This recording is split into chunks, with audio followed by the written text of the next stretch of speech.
To learn to speak English well, we need to study two areas, pronunciation and prosody. Pronunciation relates to the segmentable aspect of speech, that is, aspect reducible to the alphabet of the spoken sound, consonants and vowels. All right, Eliza, say it again.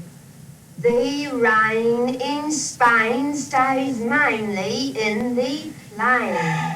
The rain in Spain stays mainly in the plain. Didn't I say that? No, Eliza, you didn't say that. You didn't even say that. Every night before you get into bed, where you used to say your prayers, I want you to say, the rain in Spain stays mainly in the plain 50 times. The other area of study is prosody.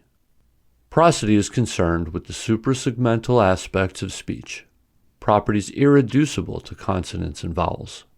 The aspects that prosody is mainly concerned with are the properties that provide fluidity to speech, that is, rhythm and melody. How kind of you to let me come.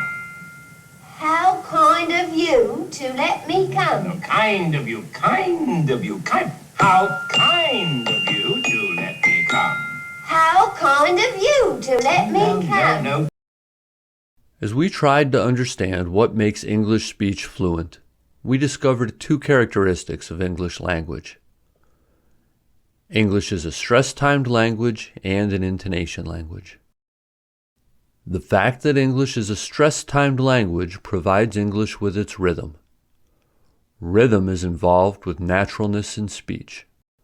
So, if we do not speak in the rhythm of the language, our speech will sound unnatural, taxing for the listener to listen to.